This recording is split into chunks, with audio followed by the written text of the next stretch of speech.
और आज नाश्ते के ऊपर आया था, अच्छा लगा है। परिवार में आकर के परिवार के सभी सदस्यों को आज मिलना हुआ है और आने वाला जो समय है उस समय के अंदर हम 10 की 10 लोकसभा की सीटें बड़ी मजबूती से जीतेंगे। कमल का फूल खिलेगा।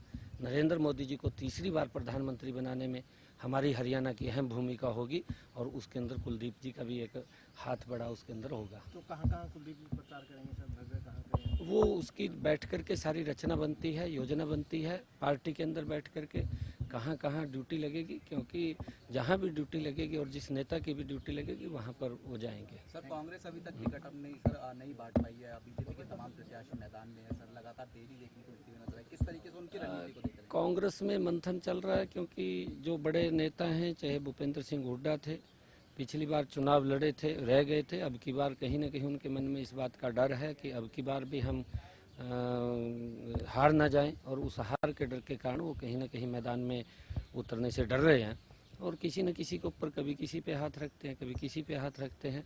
और हमारा युवा है भव्य, आगे आ जाओ भव्य जी। भव्य हमारा ये युवा है, आने वाले समय का नेता है हमारा, और मिलकर के हम मजबूती से 10 की 10 लोकसभा की सीटें, और करनाल में भी एक कमल का अंक शुभ होता है और 11 के 11 कमल के फूल खिलेंगे और नरेंद्र मोदी जी देश के तीसरी बार प्रधानमंत्री बनेंगे और वहाँ पर भी कमल का फूल खिलेगा। आपका नामांकन 6 को रहेगा ना सर?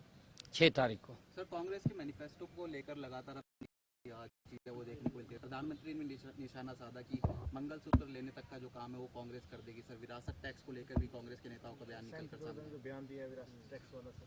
आप देखिए, क्योंकि उनकी सोच रही है, जिस प्रकार का उनकी सोच है वो जगजाहिर हो जाती है। जो उनका हिडन एजेंडा है, उन्होंने जो मैनिफेस्टो के अंदर दिया है वो भी देश के सामने आया है, जिस प्रकार का उन्होंने कहा है और उनकी सोच दर्शाती है। वो एक वर्ग की बात करते हैं, मोदी जी 140 करोड़ लोगों की बात करते हैं कि हमारा जो कार्य होगा वो देश के 140 करोड़ लोगों के लिए होगा, और वो कहीं ना कहीं एक विशेष वर्ग को आगे ध्यान में रख करके उसके ऊपर की बातें करते हैं। परंतु आज देश समझ चुका है, देश के सामने जो इनका एजेंडा है वो भी आ गया है आने वाले समय के अंदर, क्योंकि जब कांग्रेस एकदम आज गरीब की भी अगर बात हुई है तो इसी नरेंद्र मोदी जी के 10 वर्षों के अंदर हुई है। मोदी जी ने जिस प्रकार से एक योजनाबद्ध तरीके से गरीब को मजबूत किया है, देश को मजबूत किया है, देश के अंदर सुरक्षा का भाव आया, अंतर्राष्ट्रीय स्तर भारत कहीं ना कहीं सम्मान की दृष्टि से आज खड़ा हुआ है। और इन्हीं 10 वर्षों के अंदर अगर हम देखें, दुनिया में भारत 5वें स्थान के ऊपर आया है।